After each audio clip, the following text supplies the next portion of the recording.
Welcome to Fargo, the officially unofficial podcast for Fargo on Hulu. I'm Jim. I'm A.Ron.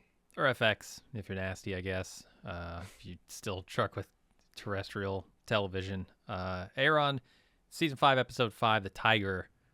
How are you feeling about The Tiger?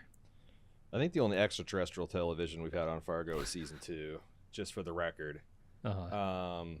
I mean, this feels like a kind of moving things into the next phase kind of episode, moving some pieces on the board.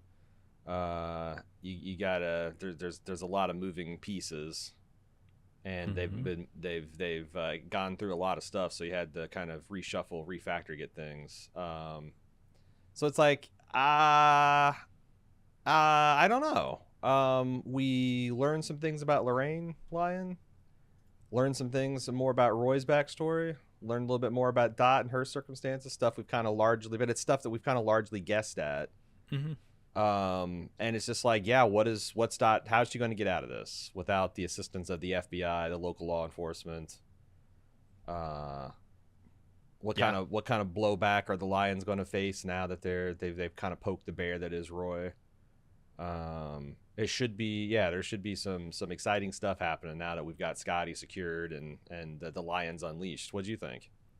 Yeah, I mean, it's kind of exciting for Dot to kind of get the familial baggage off her back here, and be free to be the Tiger. Yeah. Because I don't know where she's driving to at the end of this episode, but it feels like there's a real head of steam behind that, and I'm excited for it. And Wayne is... I don't know. Wayne's either on an operating table getting his intestines removed, or he's still in that bathroom. That's what I'm worried about. They're finally going to get, we've had this guy in there for 3 days, and he's still got his full length of intestine. We're going to have to do something about that. And Scotty's going to be like, I made poop, and they're going to, They're going to say Jello, and he'll say Jello, and he'll open the door, and yeah. Yep.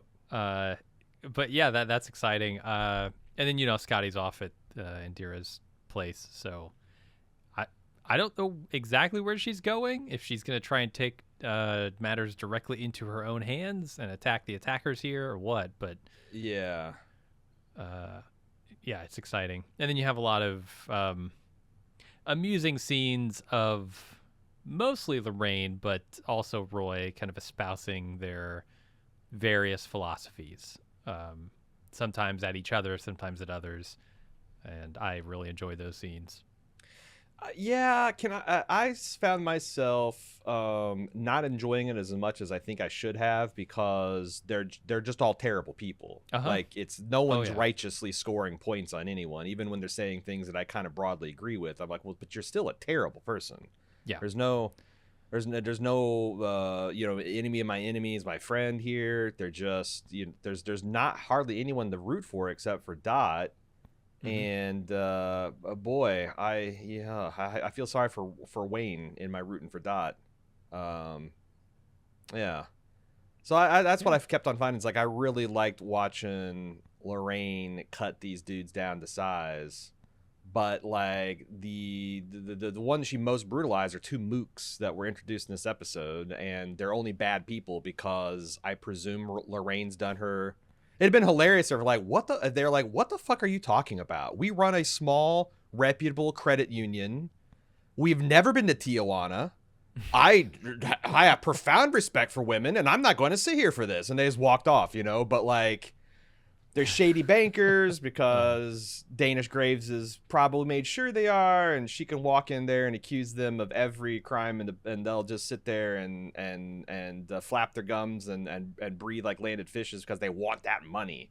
Mm-hmm. So it's like, yeah, they're Danish's skills too. Does he not a closer? Is he not getting coffee? Because why doesn't he close this deal if Lorraine has them dead to rights? I mean, surely Danish knows. I think it's because she's got him running around doing the shadier stuff, committing her daughter-in-law. They've been negotiating with him. Come on, man.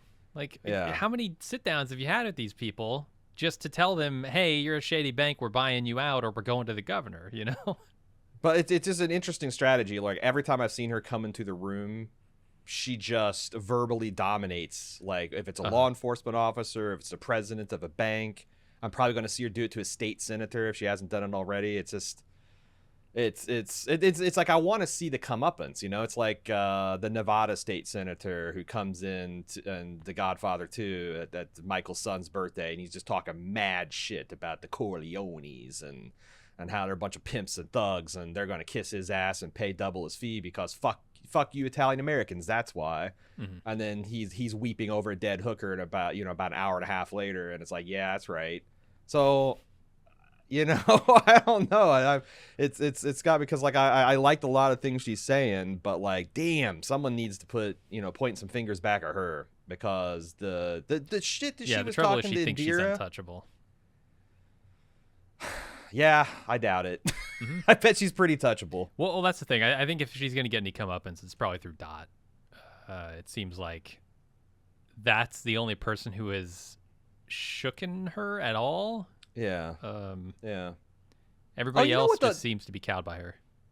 I actually think I just, like, in talking about this, I'm trying to think, like, man, the last time I felt this, and I thought about, like, she really reminds me of Cersei Lannister, who was righteously angry about her lot in life, and that she's a woman, and she's in this medieval society that doesn't really give a shit about, but she's also just the worst. Yeah. Like, you want to be like, go girl, but then, no, not that far. Come back a little. Like... That's what I feel with Lorraine when she corked off on poor Indira, yeah. She with that debt Indira speech is a protagonist. Like I like Indira. Yeah. I do not like Lorraine. I'm with you 100%. But she's, the things she's saying are not untrue. With one notable exception, she is saying I thought I was kind of gobsmacked to hear Lorraine make a comment about debt and inheritance that I just don't think is true, but we'll get there. I mean, if it is, crazy if true, because that seems just wholly unfair. But yeah, I think I know the one you're talking about. But yeah, we should probably get into the recap, where we can talk about this stuff in more detail. Did you miss Munch, actually, before we get onto it? Because I know a lot of people are missing Munch. I think I do too. Do I miss Munch? He's a hell of a character. A little afraid of the 500-year-old part, but yeah, he's there. He's a force to be reckoned with, and he will. So like, when that's the other kind of submarine floating below the surface, but I don't think he's a danger to Dot at this point. He's all about destroying Roy. So yeah, I kind of like, a supernatural mad dog loosed on Roy. He seems to be like the guy that deserves it. Yeah, absolutely. Okay, let's get into the recap. We start off with a montage of Lorraine and Dot. There's a little bit of new stuff in here. There's a little bit of stuff that happened previously, and it's just kind of Lorraine thinking about Dot and worrying about her, I think. Like, trying to figure out the angle here, trying to understand the situation and what she can do about it. Yeah, it's a little disjarring. I almost thought, like, did we skip an episode somehow? How is this possible? Or did they decide to just do a previously on for this one episode? Yeah, and then when you see Dot kind of like sleeping peacefully in Lorraine Lyons' bed, I found that a little hard to believe that she would just be that kind of blissed out at her mother-in-law's house that she just threatened a day ago. It seemed, but her house is burnt down. I guess I thought, did I misremember? I thought that she kind of was talking, she's just going to get a hotel, and Lorraine is like, well, nonsense. But I felt like Dot saw the danger, and it felt like, this version of Dot just skipped last episode and just like, oh, thanks, Mom. Thanks for putting me up. That'd be nice for you to put me and Scotty up. It threw me a little bit. Yeah. Yeah. I wonder if it is for Scotty's benefit.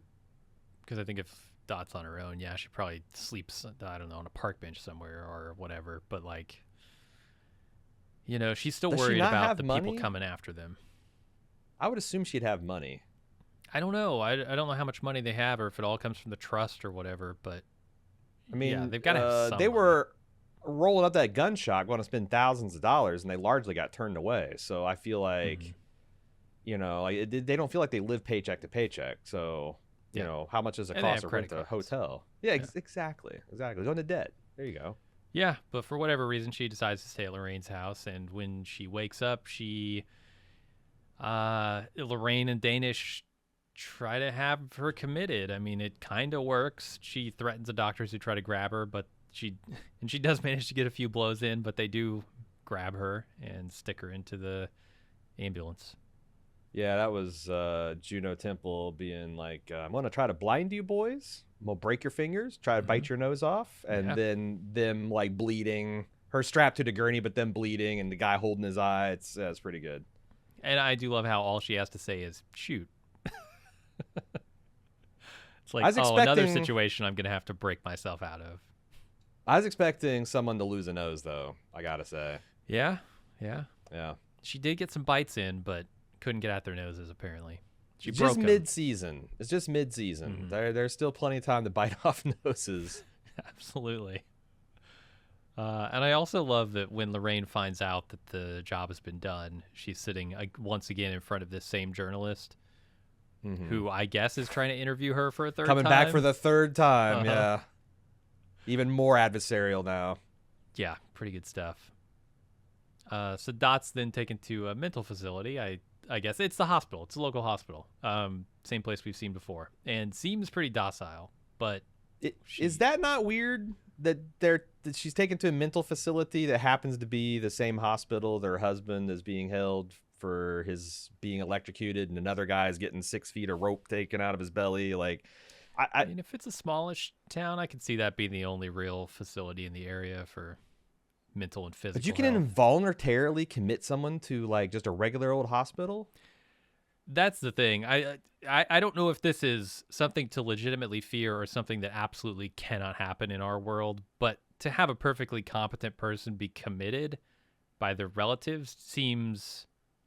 If the relatives are like multimillionaires and they own the hospital in such a way that they know, like I don't think it would last a couple of days a legal challenge, not legal, but it's something that might happen. But it's more of like, I just think Noah Hawley's doing a little bit of sleight of hands. Like, well, pay no attention to the fact that I'm taking her to the Sarah Connor treatment facility that's actually secretly a regular old hospital because she's going to later need to kidnap her husband.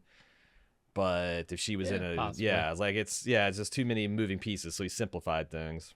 Or this is the facility that Lorraine had sway over, and so she just used it, even though it's not really used for that. But I don't know. What'd you think of the choice for narration here? This is not Jason something Schwartzman? that Jason Schwartzman joins the long list of Fargo veterans who've come back to do some voiceover. Billy Bob Thornton did some narration, I think, on season 3, and I think Martin Freeman did some on season 2. What did you think about the meditations on tigers of all types? I really like it just for the comedy of it. I don't know if I should like it for more than that. But yeah, I enjoyed it. Is there some grand theory that you had about this, or is it just... No, I just thought it was an it felt, of all the voiceovers I've seen on Fargo, it felt the one that was a little bit more forced, like especially when he talks about the tiger shark, the only more lethal tiger than the tiger, but then they suffocate in a hospital environment. I'm like, okay. Yeah. That would have landed on the funny season of Fargo I thought I was getting, but since this has been so deadly serious, it just felt like a non sequitur. Non sequitur? Non sequitur. Yeah, I feel you. So yeah, she springs into action once she gets to the hospital, taking out an orderly, stealing some scrubs, and walking toward the door. And we'll come back to that here in a second. I mean, I really like how she roped down that orderly, but she also brutalizes the nurse, apparently, too. Takes her scrubs, yeah. It's one thing when Indiana Jones does that to a Nazi, but this is just Becky clocking in for a shift, man. She's... Maybe she was taking a nap. Maybe she found a spare pair of scrubs in a locker. She snatched her...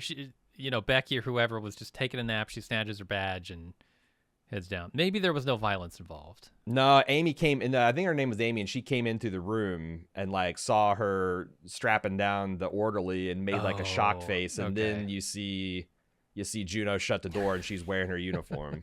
Gotcha. Maybe she just bought there, it. just there pulling her double shift, man. Did not want any of that smoke. Got it anyway. Mm-hmm. And then we get to the scene of Lorraine negotiating a deal to buy a bank in a precarious financial situation. She's a tough negotiator with these guys who clearly don't like negotiating with a woman. They'd prefer to negotiate with Danish. Some of the stuff she says in here really irks me. And it's not the stuff about not negotiating with women and not respecting women. It's the stuff about she's in the debt business and she wants to get into the credit business. Like, get you coming and going. That just, because no one likes the repo man, but everyone loves the credit person. Yeah, she's the one who's going to get you in debt, and she's the one who's going to persecute you to collect on that debt. And her concern that the federal government won't let her do it because of these pesky antitrust things, So she's doing like just a dipping her toe in the buying bank waters. Yep. Honestly, that she's the problem and the solution. Convenient. In my lifetime, the only time the federal government has deigned to interfere in the course of business, I think they broke up Ma Bell, but that was before my time, and Microsoft. Yeah, they said you can't put Internet Explorer as the only thing in your on the desktop. system. You can't put it on the desktop. You can't bundle Word. Can't that's force that's people to use it. That's the only line I've ever seen a company cross that got the feds involved in, it's crazy. And I'll bet you that Google is probably the default search engine within their Chrome browser when you install it. It's just my guess. It's my guess. Yeah. I don't use it because why would anybody use Chrome? But I'm betting there's some antitrust stuff that we could pursue if we wanted to. It would probably apply to a debt collector giving out loans. I don't know. I did think it was a little wild to have her it felt unearned, all the shots she took at these guys. Well, we don't know them, but they seem to react. It seemed to hit home with him. Would it? Because I'm like, I'm like you and I sitting across, we happen to, we've been negotiating with this other lawyer, and we're at the table, and we're like, we're looking forward to close this deal on Bald Move. And Lorraine Lyons sits across from us, and we're like, well, who the hell are you? Where's the guy we've been talking with? And she's like, let me guess. You fucking watch donkey shows in Tijuana, and you're a filthy butthole licker, and you hate women. I'd be like, what? I don't know. How would you react? Pray consider your words, madam. Yeah. You're being too hasty by far. I would probably react differently depending on whether or not I was running a shady bank, I suppose. Like a 5-gallon shady bank. Yeah, 5-gallon bank. That's pretty good. Mm-hmm. But yeah, you're right. She comes on really hard here, and it's intentional, right? She's putting them on their back foot. Yeah. She knows she has the upper hand.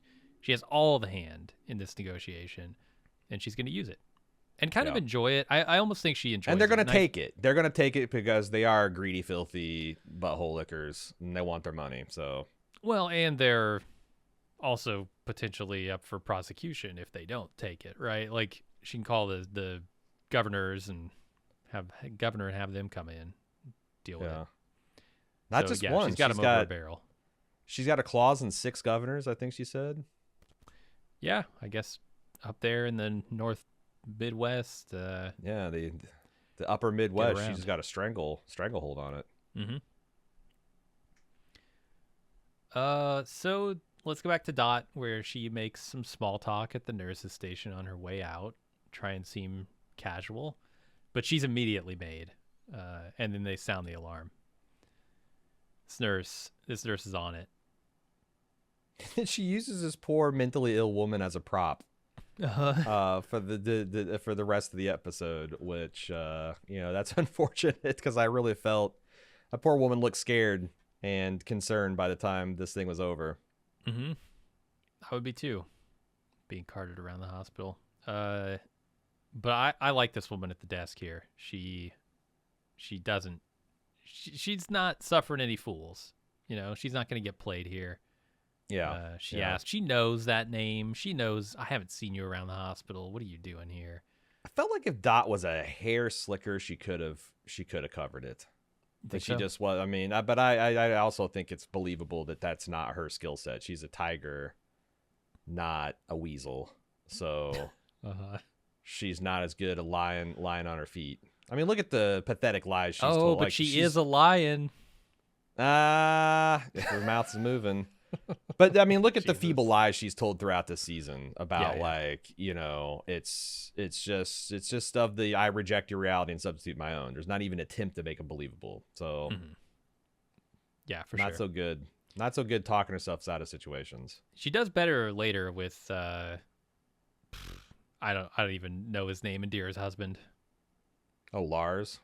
Lars, yeah. She does better later with Lars, Well, I just pulled a double over at the hospital and But pretty Indira smooth set there. her up. She set her Yeah. up with this is my friend Patty who just is from the hospital and so all she had to do is I'm wearing the scrubs. I mean, boom. Uh-huh. All right, let's go to another. I don't know. I find it a fun scene where Roy shows up at Lorraine's house to talk about Dot, and he claims Dot is his property and he wants her back. Lorraine says no because she's Wayne's wife and Wayne loves her, and actually, technically, she's Wayne's property now if you want to call her property. And Danish, somewhere in the middle of this, comes in and says, asks about the meeting with Duggar. There's still something that bugs me about John Hamm's characterization of Roy or the script's characterization of him. Oh yeah, Because like, when they're I don't know. I don't like. I've known a fair bit of libertarians, and I've given where I grew up, I knew some of these like constitutional, free traveler, sovereign citizen types, and they don't talk like this. This like, it comes to children. I just with needy children. I'd rather see them force them to play Hunger Games. It's like yeah. it's cartoonish, and That like line I is feel. ridiculous. And I feel like that sometimes they, I talked about this in the first two episodes, is like, I'm not sure, like Noah Hawley got pretty far into the writing process, not knowing whether Roy was going to be this buffoonish, pierce nipple cartoon, or he was going to be like someone that's actually cold, calculating, something to be afraid of. And it's like, you got to choose one. You can mock something, you can fear it. It's hard to do both. And I feel like Roy is kind of teetering episode by episode into this uncanny valley of like, do I take this guy seriously or not?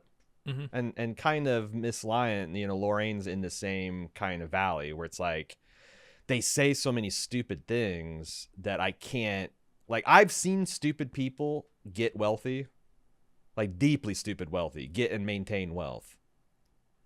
But like, I would never take them seriously when they're like, if I heard them like trying to strategize how to outfight another criminal outfit or something, I'd be like, oh, you're gonna walk up against a Vargas type and you're gonna get your clock cleaned. Mm-hmm. But like, they want me to believe that these people believe and say phenomenally stupid things, but are also kind of brilliant at scheming and plotting and acquisition of power, but maybe it's Lorraine's just like, she's so entrenched in power. Cause like, I'm trying to think of like, how did this person achieve this power? Like when she got those 6 governors in her pocket, did she just literally go up to the governor's office, kick in the door, look, you dickless, feckless piece of shit, I own you? And like, does that like, where does she have any slickness to her? Does she have any like creep to her? And I don't know. So they just feel like these weird, generated characters for a particular purpose instead of like, like how did Wayne come from her? Yeah. There's just a lot of like, man, some of the, and I just always like a Rubik's Cube trying to get it to where one of these sides match up with the colors, and they never quite click into place. Maybe they will before the end of the season, but it's distracting.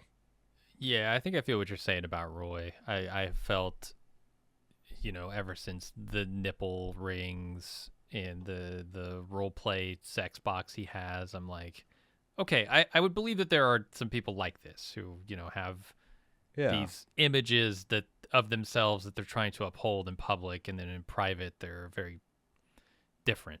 We've seen it time and time again in the news, but like there is something weirdly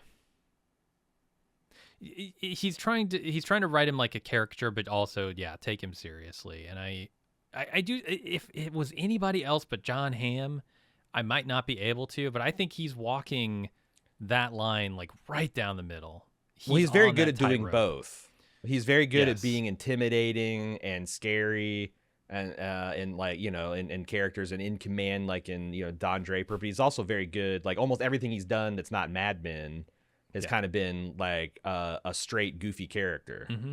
So he can do both, but like at the same time.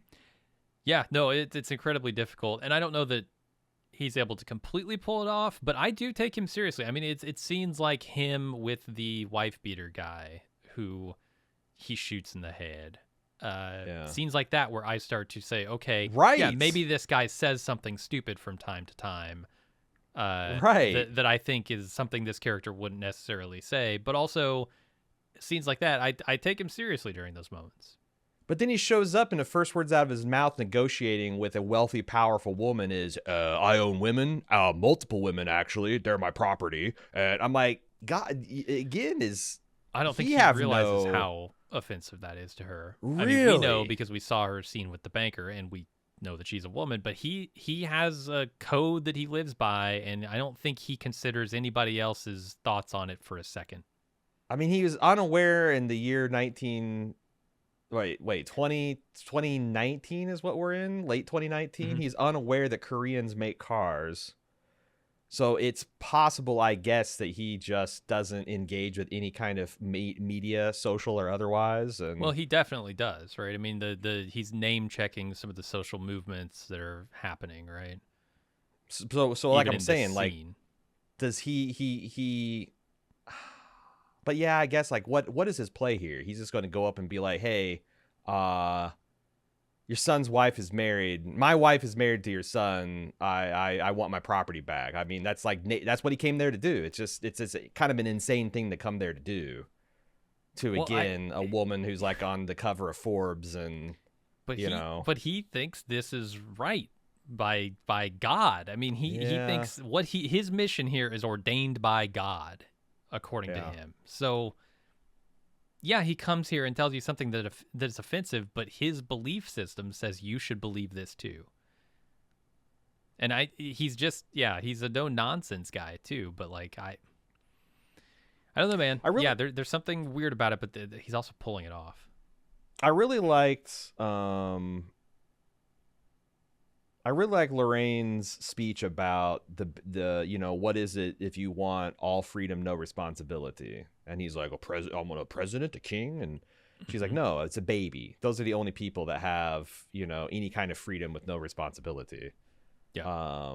And I really liked Ham's face when she said it. Like, that was a moment where she got him, and he like doesn't really have a response.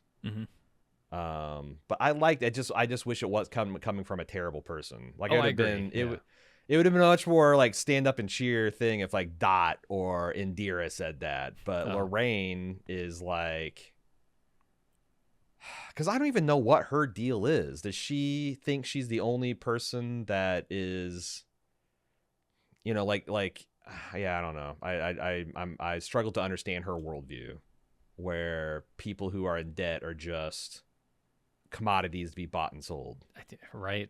Animals in caged in a zoo. Yeah, the truth here is making her a villain. Yes, they got themselves into this debt, but did they have a choice? Yeah. I mean, what is her alternative? She can not go to school. And what's her plan if all of the animals in mass just get up and decide they're no longer going to stay in this cage? I think she thinks she's got a shotgun or something and we'll just put them all down one by one. But I don't see that. There's like 8 billion people on this planet. And there's probably not 8 million people like Lorraine. So I don't know if there's enough shotgun shells to go around. I wonder if they're hinting. Well, I'll wait to get that. I'll wait to get there till we get there. But there's another scene coming up where I wonder if they're hinting at something here.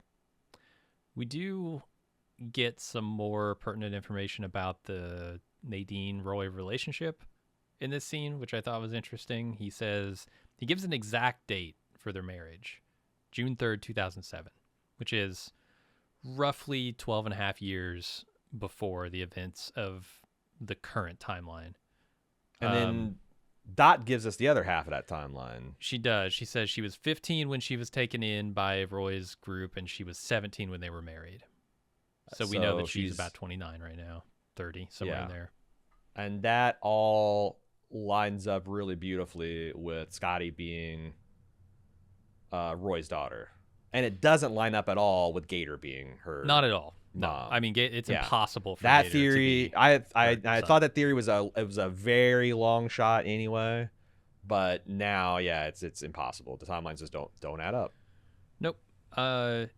It seems like it might just be possible for Scotty to be Roy's daughter if she was pregnant when she ran away.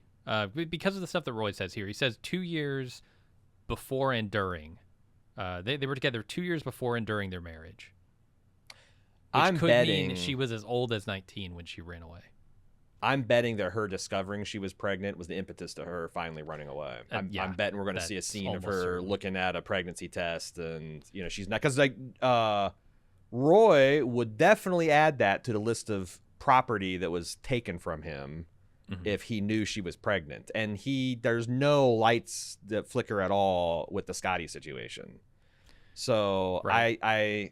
I'm pretty sure, I'm 99% sure the show is telling us this, but I think.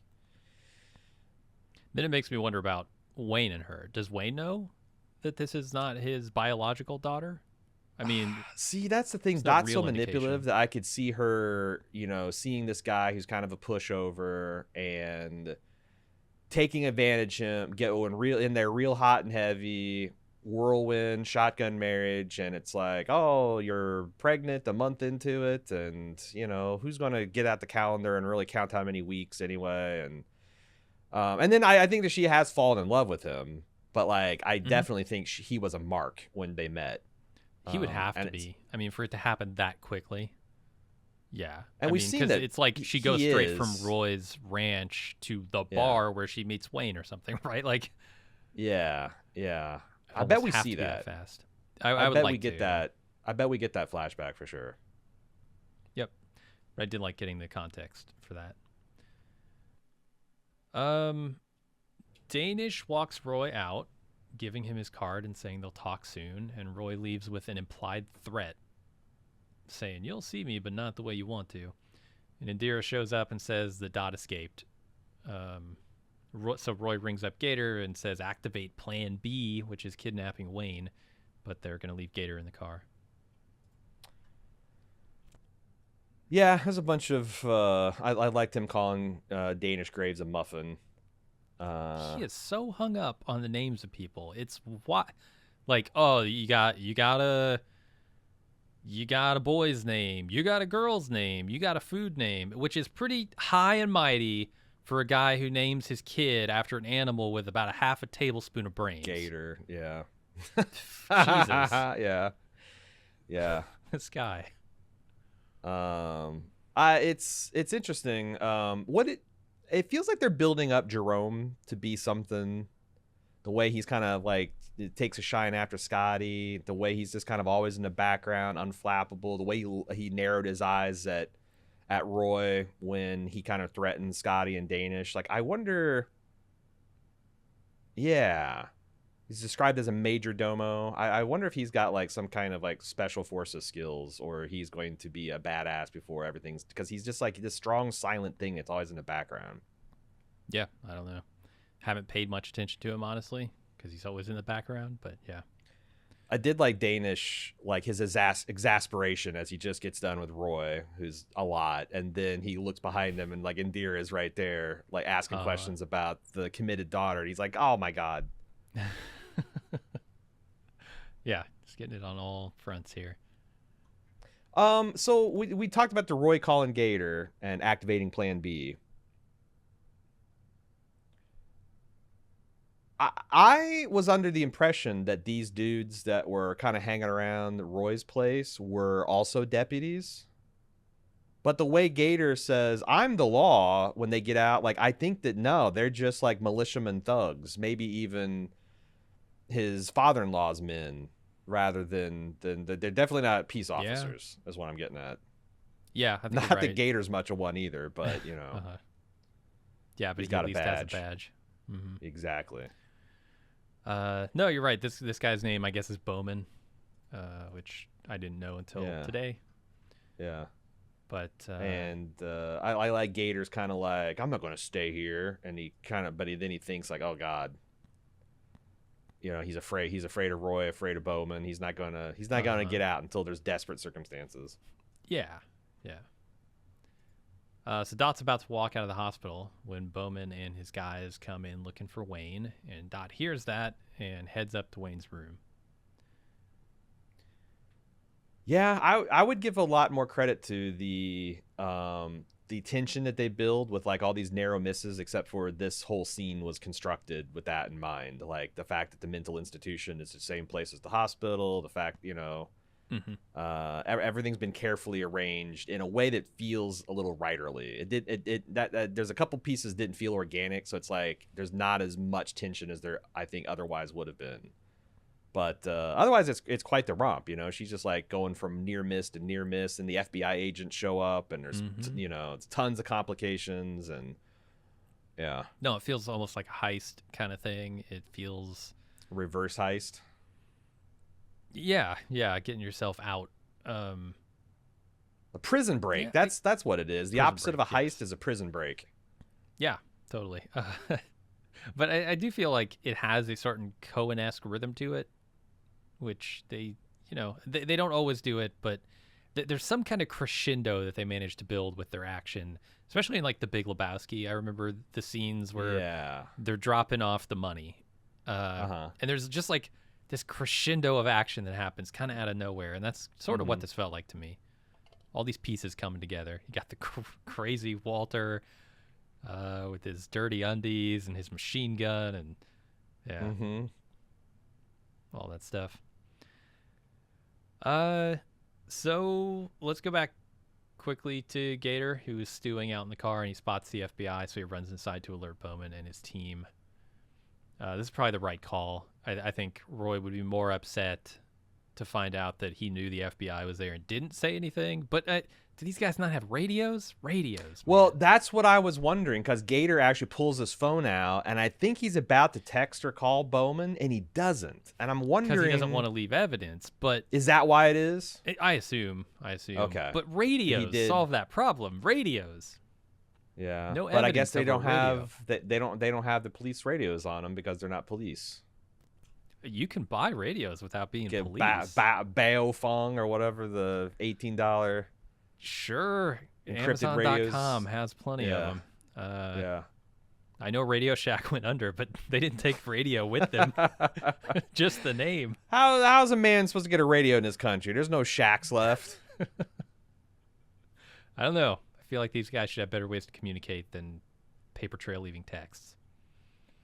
I thought, but I agree with you. I thought that he was going to admit, he's like, I don't want to leave a paper trail. You know, don't want anyone subpoenaing any records on this kidnapping. So, like, the rare flash of insight, the rare brain blast coming from Gator. He used that tablespoon of brains and got something together with it. Yeah, absolutely. So then Dot spots security, and she ducks into a room to avoid them. And the patient in the room, we've seen this guy before. This is the intestines enema guy. Hassles her for his Jell-O, so she puts a coat over his face and smothers him. Not to death, just knocks him out. Then she swaps the nameplates on his room with Wayne's before hiding Wayne in the bathroom. There's a little bit of, because this guy, I mean, I don't know what the appropriate amount of being outraged that you showed up to get your cancer taken out. You're still 2 days later. You got no cancer. You still got cancer. Got no enema. You got no Jell-O. You got no beef broth. I can see being angry, but there's also a vicarious like, oh, you picked the wrong fucking one.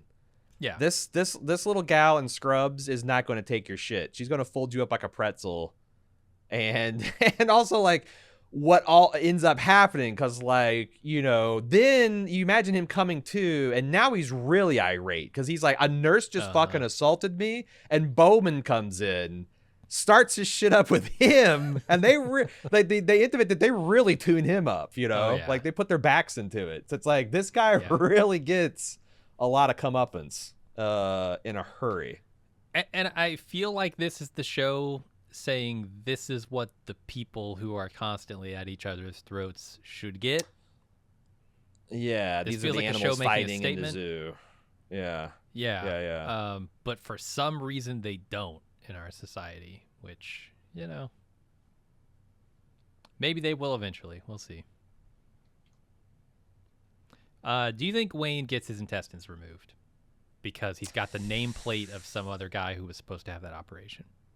I would hate to think that the hospital would be that incompetent, but it's the funny option and it's the tragic option. So I'm bracing myself for, yes, that's going to happen. And it does happen. Like, sure, there are mix-ups in the operating room. Yeah, you hear crazy ass stories all the time. Yeah. That's a pretty severe one. You'd want to double check that chart. But he's not in a position to defend himself is the thing, right? Like, they come in and say, all right, time to take your ass out. Right. And he's like, ass? Yeah. Am I rich? That's where my poop comes out. Yeah, I mean, he's done. Right. Yeah, so like, how is he getting better? Because I felt like he was a little more with it this episode. Yeah. Like they're showing signs that he will make a recovery. He doesn't understand the concept of money, but he can string a sentence together now. Right. Yeah. When he said, "Where's the money?" I'm like, "Oh wow, that's interesting. I wonder what's going." But then I on subsequent watch, I saw that I said, "What is money?" And I'm like, "Oh, okay." He's because I was like, I'm like, "Oh, I'm gonna have to do some thinking." Because like, where was there like some kind of money involved? Is there like a large sum of money? Like, you know, because that's kind of like always a background fascination of Fargo is, you know, what happened to Steve Buscemi bag, you know. Mm-hmm. Is it ever going to show up? But no, he just wants to know what is money. Yeah. Okay, let's go to Dot running into the FBI at the same time that Gator walks by. And Gator tells Bowman that the FBI is here, but they're already on their way out with the person they think is Wayne, which is actually this Jordan guy. Dot sees the orderly she assaulted and ducks into the bathroom while the FBI waits outside. And when they check on her, she's gone out the window. Are these FBI agents also stupid? I'm starting to get the idea that they're more comedic figures than they are serious. They are. I don't take them nearly as seriously as I take Roy. Because they haven't shown me anything yet. I haven't seen Joaquim's nipples. I mean, true. He could have horseshoes in those things, and he's right there with Roy. But it's just something about the him, you know, saying like he's a longtime FBI agent, presumably knows how to read people, and he's like, yeah, I think she's tired of running, and immediately she has done the Fargo thing where she sneaks out the bathroom, which I think is like on the third floor. I'm not entirely sure how she got out of there. I mean, the number on the room is 302. I thought so. So yeah, it could be. And that's not a problem for a tiger. They got claws. They'll just climb down, but maybe. Yeah. But I'm starting to think these guys are kind of silly guys. And weren't were those government agents that Lorne Malvo shot up in that big scene where he goes through the building, or was that another level of like Fargo mafia? Oh, it's been quite a few years. I don't remember. Because sometimes they do that. They'll have like one set of cops that are smart and then one set of cops that are dumb. And I'm starting to think that this is the set of cops that are kind of dumb. Yeah, I could see it. We do have several smart cops on the payroll here, so yeah. I don't know if they're trying to say something about national law enforcement or if they just made some characters they liked or whatever, but who knows. Let's go back to Lorraine. Indira's in her office questioning about why she had Dot committed, but Lorraine derails his conversation, responds with her own train of thought about the debt that Indira's accumulated and how she's an animal in a zoo because of it. And then finally getting around to answering her question, sort of. She says, she asks her if she's going to do her job and find Dot in the most demeaning way possible. Yeah, I kind of want to nitpick all the stuff Lorraine's saying because she's like throwing in a lot of debt, like, mortgage and student debt are not the worst kind of debt to have, especially if you're buying a house in 2019. That's probably going to a solid appreciating asset outside of Twin Cities. Come on now. And you're looking pretty good when the interest rate is now 6-point-something% on your loans. Yeah, and I know you can do crazy stuff with student loans, but assuming that you're not like, going to just the toppest tierest $60,000 a year school for some frou-frou degree, the stats are pretty clear that a college degree is a solid investment, even at the insane rates that they're charging nowadays. But then she's like, and then she said that like all you parents are putting your children into cages because that's not true. They might try, but they cannot stick you with your parents' debts. Not even in this. That would be truly insane.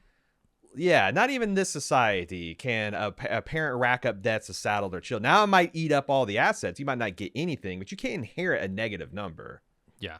And I wish Indira could have said anything back to her. Like it felt like, God damn, like get a word in there, do something, stand up for yourself. But it's just like they just wanted Lorraine to trample her, and she is a very hissable villain at this point, I gotta say. Oh yeah, a couple of really hissable villains between her and Roy. I don't know. It's tough because you get into conversations like this with people who have thought deeply about the topic, and maybe they've gone completely up their own ass with it, and they now think they're doing a service when actually they're doing tons of harm. Those people have thought of every angle of that conversation and have a response for everything. Indira is not the person who's thought about that deeply. Yeah. And for her, it would almost strike me as false for her to have some swift comebacks here. Because she's never thought of herself as a caged animal. She's never considered what the debt has really done to her life, or if it might affect her children in the future if she had any. Interesting. Yeah, I suppose that's true. Yeah, it's tough when like experts, for lack of a better term, is what Lorraine is in the field. They think about this stuff all the time because it's their job. Well, and it's interesting to compare this speech, which is how she really feels, to what she said to the Forbes reporter, where last episode is all about, I'm helping people resolve their problems with dignity with our trained specialist, and I'm helping them help themselves. And here it's just like, I'm the zookeeper and you are the filthy animals, and I'm extracting money every second you're in this fucking cage, and you just rip. It's like, yeah, like there's no dignity to any of this. Yeah, and she's thought not just about how pathetic and disgusting the people who take on debt are, but how she can spin it in her favor and say, what a great thing she's doing for those people by forcing them to pay. And then there's like in the not too recent past, it's even worse with debt. Like people could go to prison for owing too much money, and then guess how easy it was to get out of that situation. But there's something interesting that like you can go along with, people are irresponsible and it's just the criminals that are having these problems and all, like if 5% of society's in jail, seems like a lot, but okay, 5% of society's in jail. Maybe they are the bad people. We found them, we've locked them up. But 90% of Americans are in a situation you're describing as like a prison.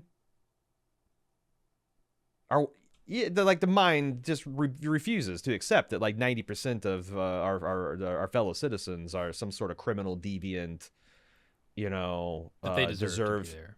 Yeah, that this is something that like if 90% of people fall for something, maybe it's not their problem. Maybe it's a confidence scheme. Maybe it's a con job. Maybe it's a psychological trick designed to break our hardwiring. Yeah.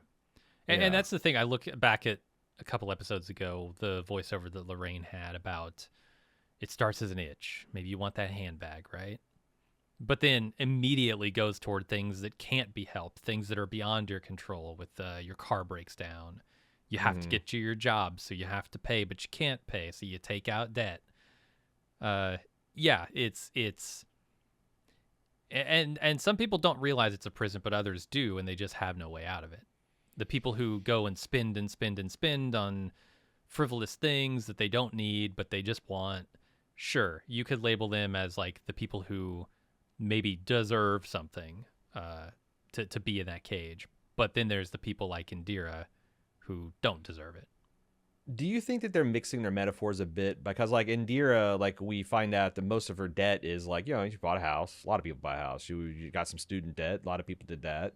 It had some medical debt because her husband's finger got degloved at the factory, that kind of thing. But then they also give her husband, who is just pissing money like water, trying to reach this dream that he's not high enough for. It feels like they're maybe playing a little shell game there with like, you know, yeah, it would like, certainly be a clearer message if she wasn't saddled with Lars. Yeah.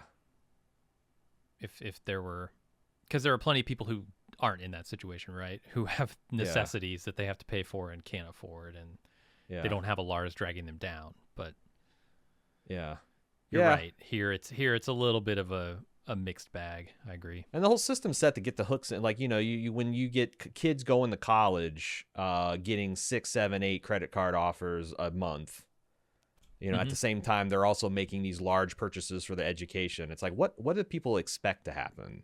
You know? The other thing, so just today, I got an email from my bank telling me, hey, you're in a cage, you filthy animal. Hey, you're in a cage. Do you want to get out? No, they sent me a message saying, hey, your enrollment in this program, this overdraft protection program, is about to expire. Do you want to renew it? It's free, and here are all the benefits of it. You won't get charged this $34 fee for not having the money to pay for something, except in these circumstances. And that's the trap right there. I don't have the money to pay for something. This is the debtor's prison, right? I don't have the money to pay, and so you put more fees on top of it. Guess what? I still can't pay. And in fact, I more can't pay.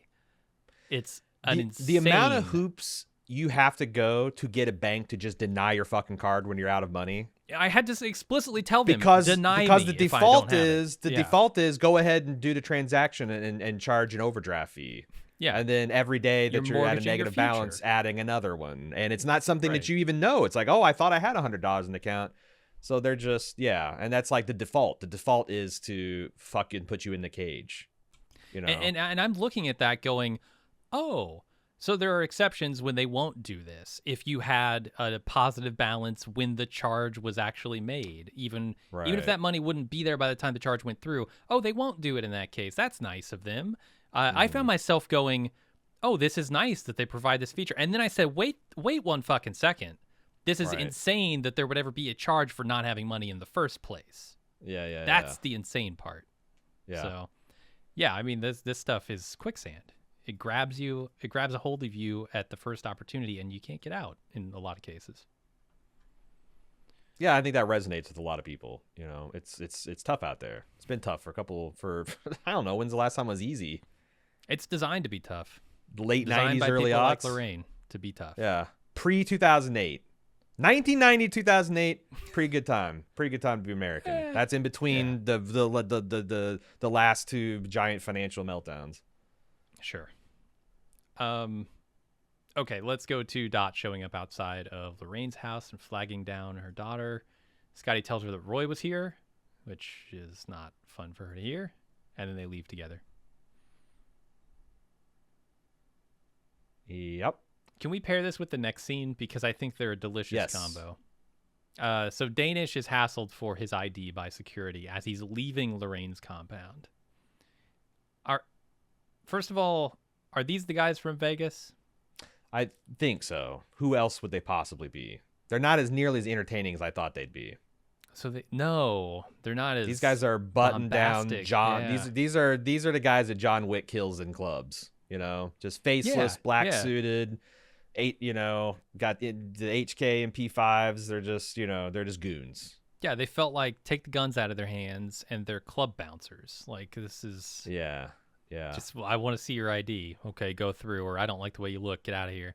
The Yeah. funny thing to me is the incompetence on display here, because the insistence on seeing a guy's ID who you recognize his face. He's the man who hired you. He's the man who pays your checks, your salaries. He is leaving the compound. So clearly he was here by invite. And then for them to insist on that, and then what's his name to walk up and say Scotty's gone, is just a delicious juxtaposition. They're so insistent on the minutia of these rules, and then they fail completely in their main objective.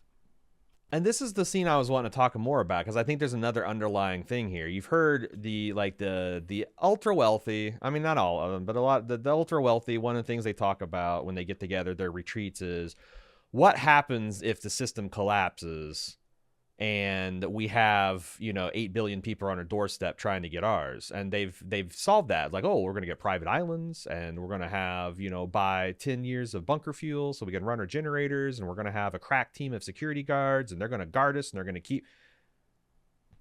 And without a trace of irony, they don't realize that, like, why the fuck would the guys with guns protect you in that situation? Why wouldn't they just string you up on the walls and just dine on all, enjoy your generator and all, because they're the ones with the gun. I wonder if they're going with this, like, this guy is showing Danish, if he was smarter, that you are not the one in control of this situation. I'm the guy with the gun. I'm the guy. You're the guy in front of the gun. I get to decide what's important, what's not, who I listen to and who I don't listen to. And Danish is thick enough to not get that lesson. And at the end of it, he berates this guy and is like, don't you ever fucking do that to me again. Or what? And it's fine in this situation because you just fire these guys, get other goons. But if these are the guys that you have fucked off to your deserted island that you're supposed to enjoy, you're supposed to ride out Armageddon, that relationship won't work. That's and I wonder if they're not yours.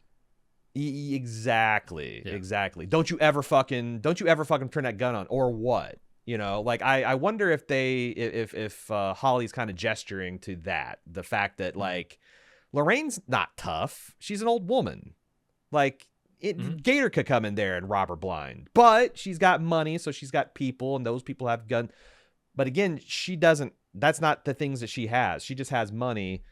If the system collapses and she doesn't have that, I don't know. I just wondered if they're, because it's such a bizarre scene. Otherwise, it just makes this Vegas outfit look like the derpiest of derps. But I wonder if they're making a point with it. I don't know. Could be all they're doing is making him look dumb. But I could see it. Yeah, and also this reminds me of Jesus' parable about the guy straining out the gnat. Because they don't want to accidentally eat something on the Sabbath, but they just gulp down camels, Like, they're sweating grace for his ID, but they let Scotty get kidnapped by the lunatic mother, Mm-hmm.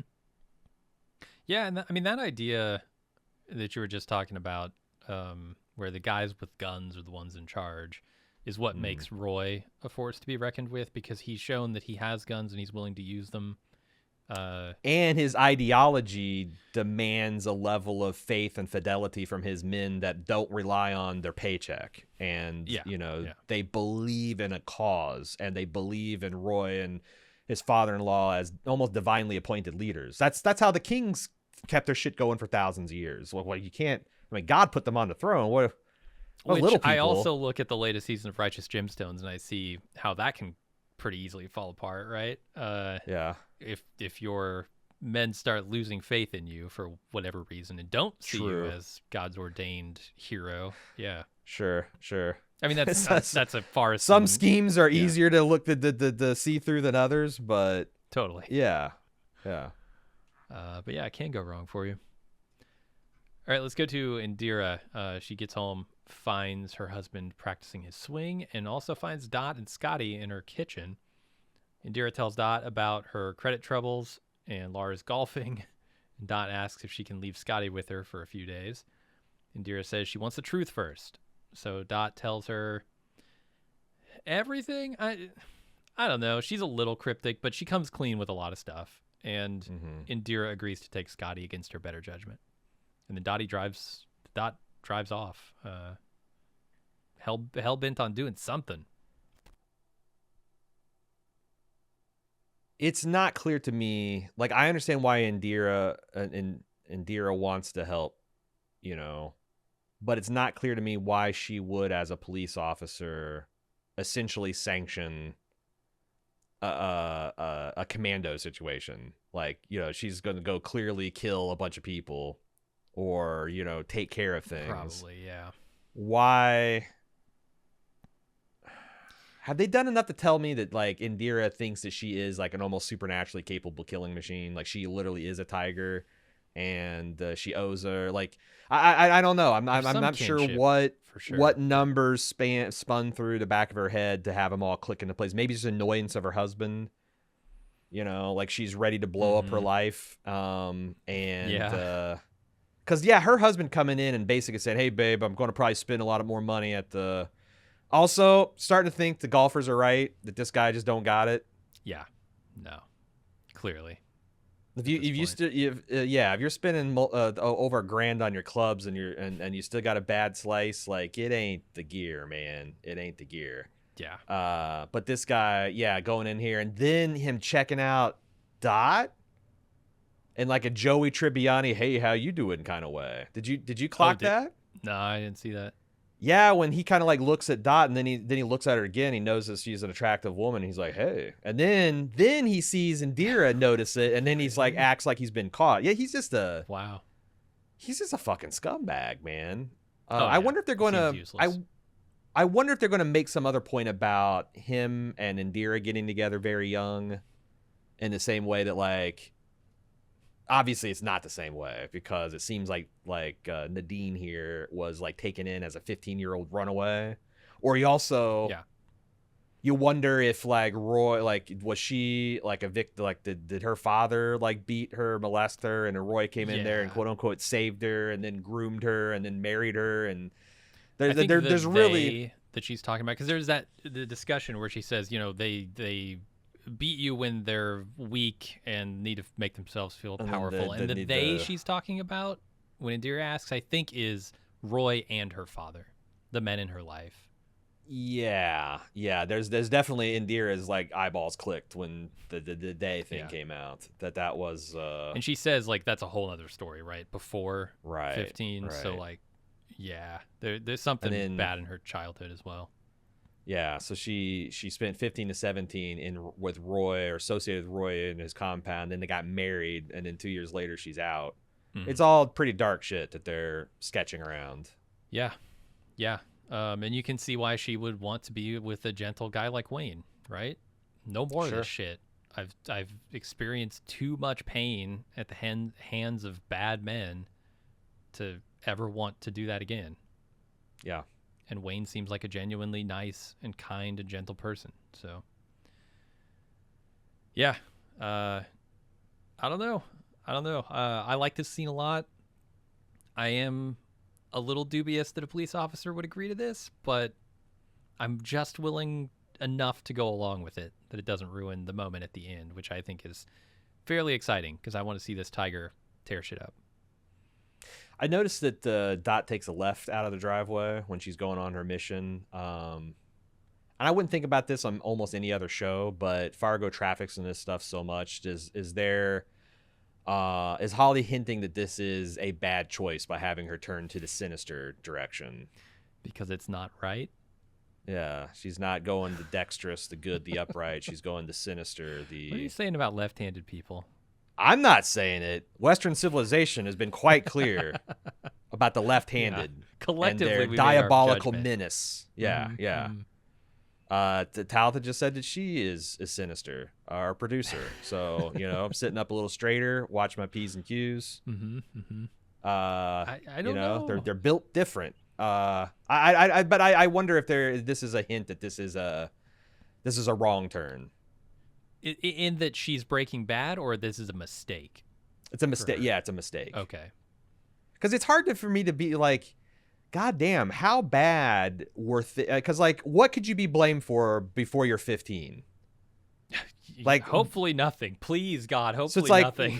what the hell could you possibly be in jeopardy for that you can't just like, I am being attacked by armed militia goons, and like I just throw myself at the mercy of the police, the The FBI. jury and the You were in the peers, hands of the FBI, and you would rather tiger it up. That seems insane. And I know she is surprisingly ferocious, and people definitely but I wonder, like, I'd like to see her go against a person who's not underestimating her. And I don't think Roy and his guys at this point are going to ever underestimate her again. Well, there may be kind of coming together of storms here between her and Munch, because Munch does not underestimate her either. He knows exactly what she is now. And I don't see think Munch them all cares. kind of just showing up at the same time to exact justice. Yeah, and I can see them teaming up and kind of like Nikki Swango, Mr. Wrench kind of. Oh yeah, they could team up. Because why wouldn't seems like they? a tough guy to team up with. Well, it wouldn't be like we're friends forever. It would be a Sure. enemy of my enemy situation. But like, why wouldn't? But how do you have a Because conversation covered with a man covered in blood and goat shit and like he's had a bath. rational conversation? Look, this man had a long hot bath and a stack of pancakes. We have no idea what he's going to be like. His shit might have been sorted. Some Bisquick might have been all, and Dot's a provider of pancakes. She's gonna show up covered in pancake batter and maple syrup, and they're gonna be fast friends. Oh Jesus! It sounds like there's going to be some kind of sin-eating sex magic happening. Oh yeah, which I don't want to think Episode about. 8, mark my words. I don't want to think about. That's kind of gross. But yeah, No, I am I genuinely excited for what's gonna happen next, though. because I don't think that Munch has any animosity towards Dot. Like, I don't think so. He was paid to do a job. Mm-hmm. It went sideways. And he was going to take more money to do it right, but then Roy fucked him, and now he's like, "Nah, you need your sins punished." So I think he would be down for that. Yeah. It's just, how will that be communicated to each of them? I guess, how will they not end up in a weird bad situation and fighting each other incidentally? Maybe. Yeah, but yeah. I don't know. It could go either way, and I'd be here for either of those. Well, hey, it sounds like we're ready to get the feedback. Well, there's one other thing. Oh, yeah? I like the line "beggars can't be choosers" when they're talking about watching The Little Mermaid, because it goes right in line with the debt stuff that they're going with, right? Like, you got to take the handouts when you're down bad, that kind of thing. I don't know if they're explicitly trying to tie those two things together, but thematically those feel tied together to me. Well, you know what? If you think about the plot of Little Mermaid, it's about a young, inexperienced woman being taken advantage of by an older woman who puts her into a debt with a bad contract that robs her of her voice that she needs to like make good on her end of the bargain, and plans to ensnare her forever. Uh-huh. And only an intervention by a wrathful sea god keeps that from happening, essentially. So, yeah, there might be some more thematic tie-ins to that. Interesting. There's a little bit of poor unfortunate souls kind of crocodile tears in Lorraine's whole deal. Oh yeah. Okay. That was the only other observation I had. I have an observation before we get the feedback. It's a little bit of a bad news situation. We weren't able to get screeners for this season, and we are already told our family before we even knew Fargo was happening that we're taking this time off for Christmas. So we're not going to be able to cover the next 2 episodes of Fargo. Our plan is when we get back in the office in January 2nd that we are going to cover both of those episodes in that week, and then get back into so we should only be delayed on 2 episodes. Mm-hmm. Yeah, I guess my recommendation was keep watching, and or take a couple weeks off, spend some time with your family, make some pancakes, and we'll get back together in January to talk about it. But yeah, this is going to be the last Fargo episode that we release until we get into the new year. So, that's the breaks. Fargo at baldmove.com. If you want to send in feedback during that time, though, we will be covering both of those episodes when we get back, and we'll catch up on the feedback too. Fargo at baldmove.com is how you send in that feedback. Also, if you'd like to follow us and see what else we're doing, because it's not like we're totally shut down. We did get screeners for All Mankind. We are going to be continuing to cover that, recorded in advance throughout the break. We've got a bunch of Christmas stuff that we'll be doing over on the club side. We just released a Ghostbusters anniversary kind of edition podcast that a lot of people are loving. How do you keep up with what we're doing? It's easy. At Bald Move, every social media except for TikTok. We're at Baldest Move there. And then if you want to also support us and get extra content like some of the Christmas stuff we're doing, support.baldmove.com to get ad-free feeds and more. Let's get into it. Fargo at baldmove.com. First up is Nicole B. She wants to clean up Roy's backstory. Says in episode 3, around the 8-minute mark, there's a slow pan over a picture wall in Roy's house. It pans over 3 wedding photos in which the grooms are very John Hammie, and all are wearing the signature Roy cowboy hat. The first is Roy and his current wife. The second is a more baby-faced Roy, who is with I assume is Gator's mom, and the last is Roy and Nadine. In episode 4, the FBI agents mentioned that Roy Tillman's first 2 wives are missing, and the scene ends with news that Nadine has been found via her fingerprints on file from a recent arrest. I assume Mr. and Mrs. J. Kwan, FBI will be at Dot's door next episode. Nice guess. The whereabouts or fate of Gator's mom, wife number 1, has not been alluded to yet. Wait. So I appreciate that. So he's been married 4 times? No, just 2 times. His current wife. His current wife is wife number 3. That's the latest wife, yeah. And then you've got Roy. And then you got the second. She couldn't also be wife number 1. I was assuming that she was wife number 1, and Juno Dot is wife number 2, and he's only had 2 wives. There's no way she's old enough to be Gator's mom. And it seems like we're all accounted for. We got Nadine with Scotty. We got wife number 1 with Gator, who's the oldest of the children. And then you got the newest wife. Yeah.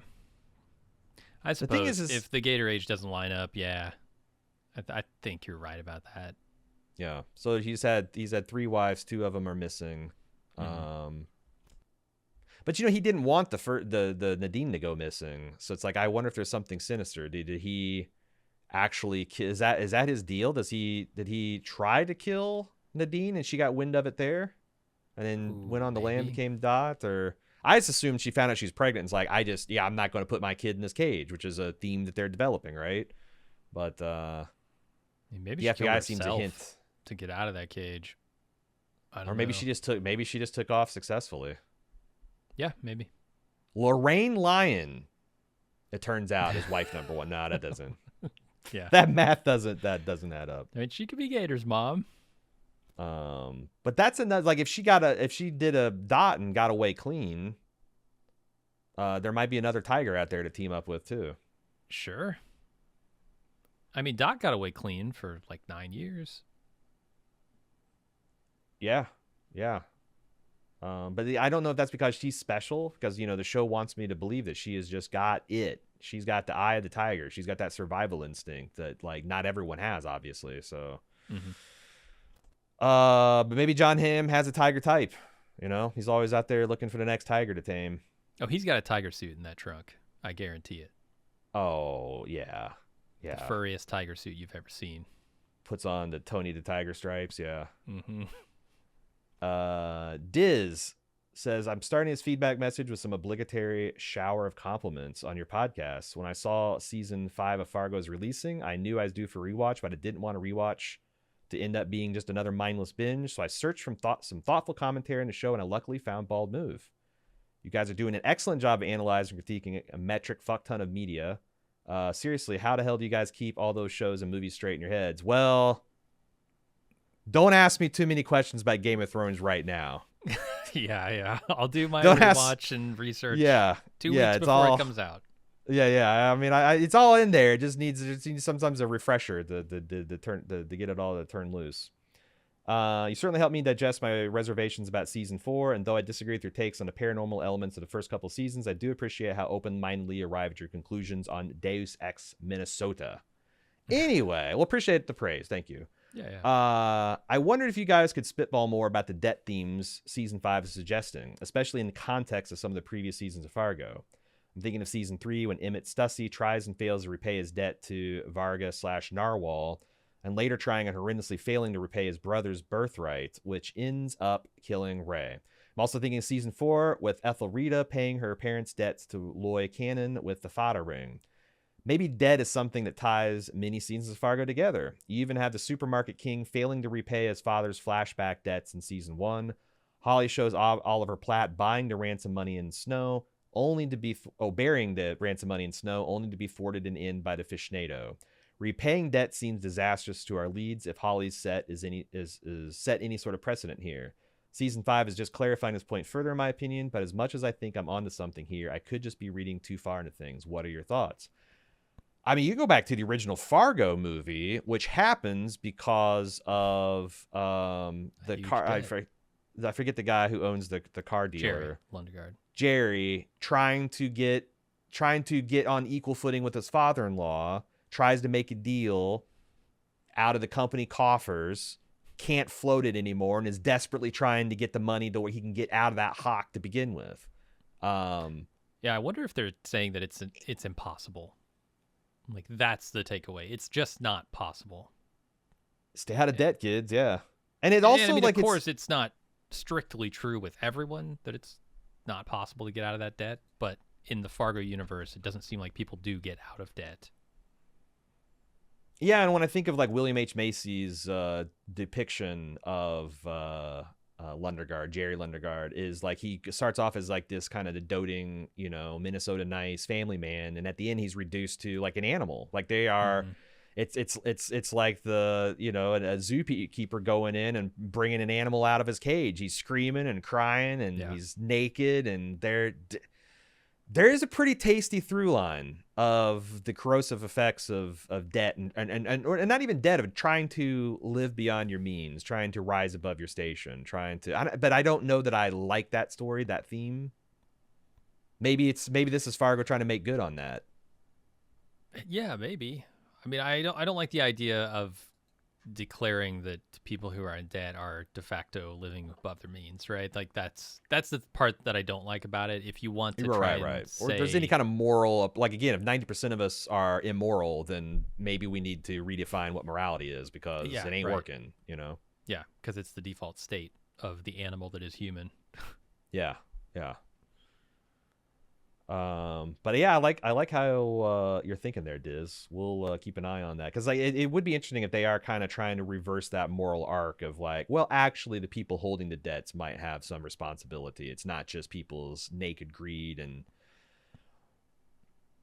but it's easier to point a finger at a guy like Jerry who's doing well. He's got a nice house, he's got food on the table, his kid seems well adjusted, his wife loves him, his father-in-law's rich, so there's no problems there. It's just he wants his own thing, right? Mm-hmm. It's a lot easier to judge a guy like that than a person like Indira, I guess, or Dot.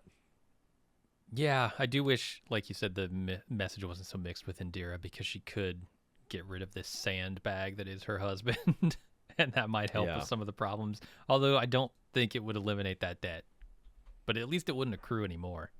I wish I knew what she saw in him. Like what torrid love affair did they begin with that she is just like, it's very like, I was surprised at how clear-eyed she was about the situation, where she said, no, my husband's a lunatic. He's just destroying our life because he won't give up the dream. And there's like something a little, I mean, maybe that's ultimately why she took Scotty, because she's a pushover. She just is a little bit of a doormat. Yeah.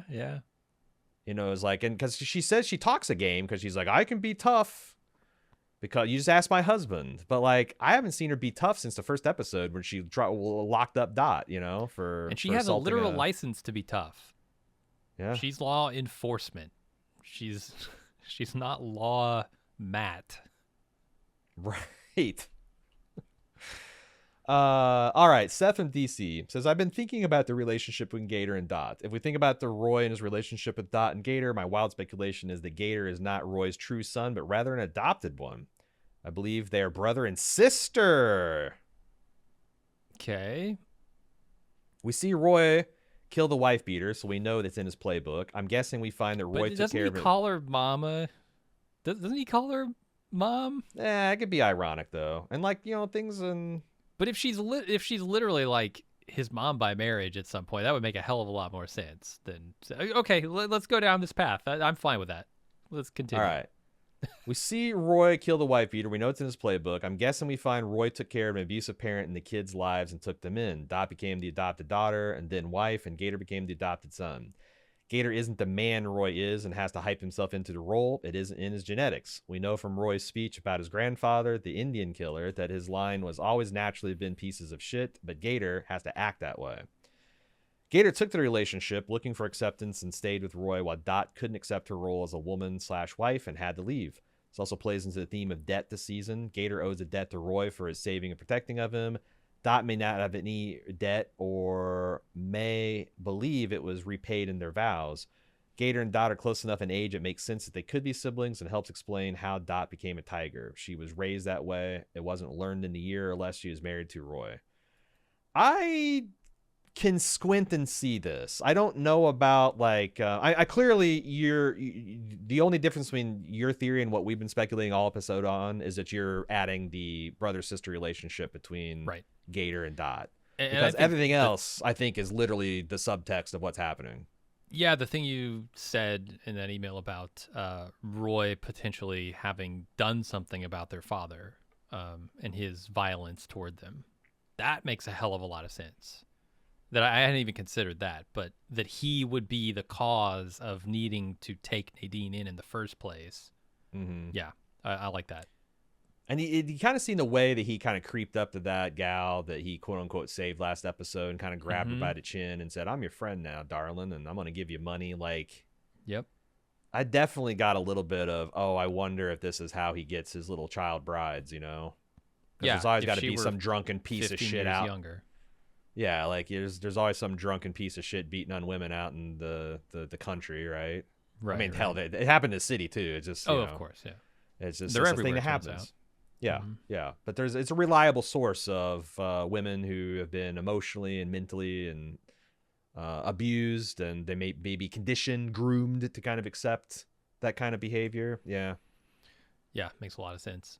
But and I suppose with their ages, they could be brother and sister. It's weird for him to call her mama, but the mama stuff in this has been weird from the start, so I don't know how to gauge it. Yeah, and I'm all like going from like a southern Midwestern kind of, like sometimes you just call mom's mama, Sure, I've heard it.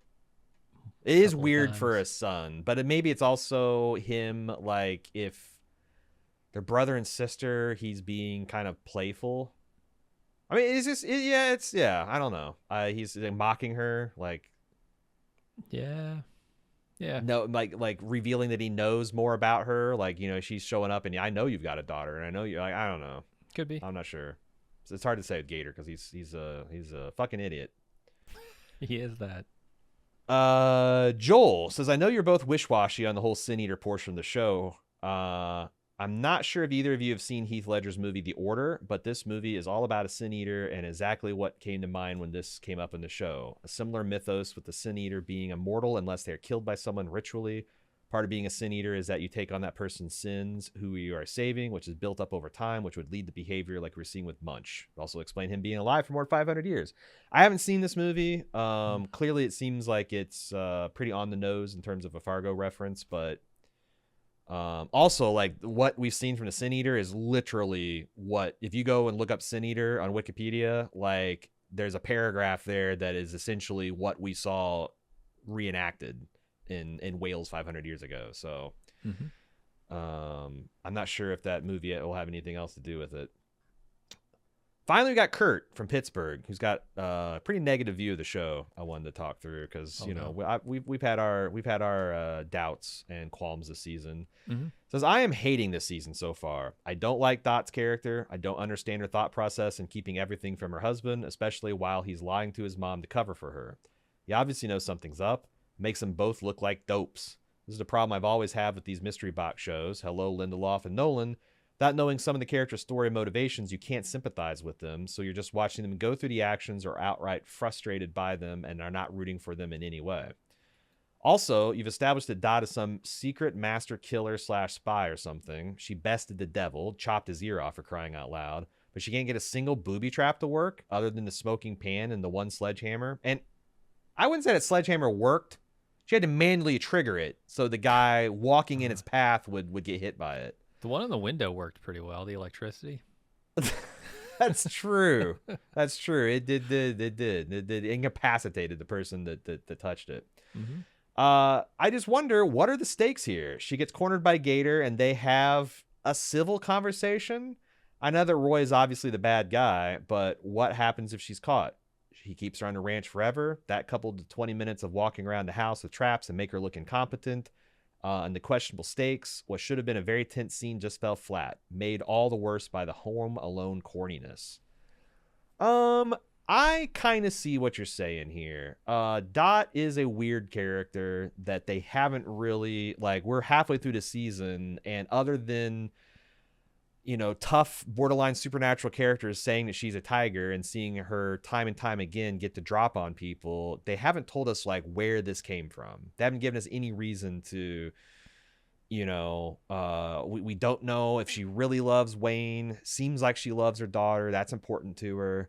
That these don't feel like real characters that you can really, you know, on an instinctual basis kind of root for.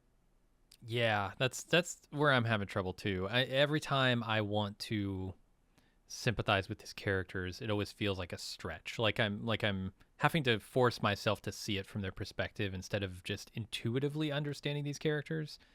And it might just be because they have perspectives very different than my own. I don't know. But I can think of a lot of shows where I know the character's next move at the same time they do. And then it turns out, yeah, no, that's actually right. With this, I'm always having to justify Dot's actions, for instance. Like, why doesn't she want to go to the FBI right away? Well, maybe it's because she sees Roy as a dangerous guy, and she thinks that he can still get to him, even in the FBI's protection. I'm always having to get... I'm standing at a distance from this character thinking, why is she doing the things she's doing? Instead of going... oh yeah, here's her next move, and then being because I know her and I know what she do and I know what she's capable. Right. Yeah. No, I think that's definitely a little bit of a problem. And it comes from, I mean, there are a lot of quirky characters in Fargo. Some of it is that some of these characters are just very quirky, but some of it is they're telling a story that I'm not is 100% sure is on the page yet. And in the golden age of television, I'm always a little skeptical of a show that requires a heavy use of flashbacks to tell their story, because I always think that, like, well, if you told a story in a straightforward way, there would be no suspense. It's like you know, Pulp Fiction. You could tell that in chronological order and still be a really good ass movie. Jumbling up makes it even more interesting. But like, it's not it's not just, you know, doing things for the sake of doing things. It's not generating mysteries to be mysterious. It's whereas I think this show, it's like, yeah, like 5 episodes in, it is kind of weird that we just got the barest sketch of her. But I don't know, I guess, because if Holly's listening to this podcast, I could see him saying, well, you dumb fucks, you from episode 1 and 2, you pretty much got it. Like, you knew Dot's backstory, you knew kind of Roy's whole deal, you knew, like, so it's like, if I'm that good at like, why do I have to hold your hand? So it's like, but also, like, yeah, like when the second you deal with supernatural characters, and the second you got a supernatural character calling another character a tiger, the second that she's sprinting an 8-hour drive in like a single hour, you start like, well, what are the stakes here? Nikki Swango wasn't some fucking Valkyrie that I had to worry about. Well, maybe she's just magic. Maybe she's just magically, you know, Marge Gunderson wasn't like a supernatural character. That's what's like, when you mix it in, it's like, especially when they're the protagonist. It's one thing if there's like an implacable evil villain that's stalking. Sure. Like, that's kind of scary because that's your standard horror movie setup. But like, imagine Jason Voorhees is the protagonist and you're afraid that he's like, you know, like, oh, there's some people set against him. Well, I mean, that really, it's a weird dynamic, you know? So like, should I feel sorry for Roy because Dot's going to come to tear his asshole out? Or should I be excited that should I be scared that Dot's going to die? Because I don't think she can. It is. But I think that, like, also Holly is working, and this is so much more obvious in a show like Legion, which is so fantastical. But he is so much working on like metaphor and like artistic allusions to things that if you're trying to interpret this like it's a standard character drama, you are going to miss a big piece of it. And I'm not entirely in love with that. I liked how he embraced that a lot more in Legion. And Legion has superheroes, and it's about superpowered people fighting other superpowered people. So there's not like, you know, this imbalance. And there's something a little off, or it's not to my taste, but Well, I think it's a strength and a weakness of the show because the you know, you talk about the metaphor that Holly's going for, but he's also going for a Cohen feel, and I think they don't tell super standard stories. There's always some tint of something else in there, and so he's trying to do something that's difficult, and he's trying to do it in a particular style. And I think that's both like one of the reasons I love this show and one of the reasons that I'm not always on board with it either. So it's kind of a double-edged sword. It's a very high degree of creative difficulty to do, like, tell these stories that he wants to tell, but in someone else's language and aesthetic. And yeah. But yeah, we'll see. Like I said, I've never seen the protagonist of one of these shows be the actual person that they're hinting has got some kind of supernatural thing going on with them. So that's the thing that's really tripping me. Is like, I just don't know what the stakes are for Dot, you know? And other than her being a mom, that's the other thing, is like, haven't really gotten enough of their scenes to kind of like, oh, I see them being cute together. And, you know, like she's never just interacted with Wayne in a way that she wasn't trying to manipulate him, because all this stuff happened from the jump. We didn't get an episode of them just having a tranquil home life. It's always been weird. I'm going to our rich mother-in-law, and she's putting guns in my hand, and I'm feeling awkward and weird about it. I hope I'm not going to get caught for who I really am.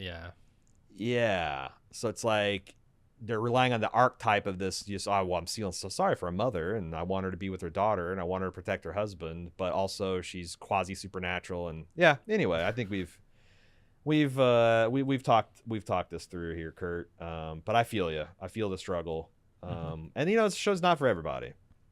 I'm not sure if every season's been for me, but appreciate you writing in. Fargo@baldmove.com is how you get your voice on the air. A reminder, we are taking the next 2 weeks off, but we're not skipping the episodes. We're just going to do a hurry up, catch up. Fargo in the new year. Triple Fargo, right? We're going to have 3 podcasts out in 1 week. Woo. So yeah, we'll have a rapid content infusion in the new year. That'll do it. Hope you guys enjoy your holidays, wherever you're at. I hope you get some time off. Unless you're in a country that doesn't observe Christmas, in which case, Happy New Year. We all do that, right? I still hope you get time off. Unless you're not observing the Gregorian calendar, which probably a lot of places don't. I'm being an ugly American here. Unless you've been electrocuted and forgot the concept of time, I hope you get time off. What is money? We'll try to get to the bottom of that when we come back. We'll see you. We'll see you in a couple weeks. Until then, I'm A.Ron. And I'm Jim. See ya.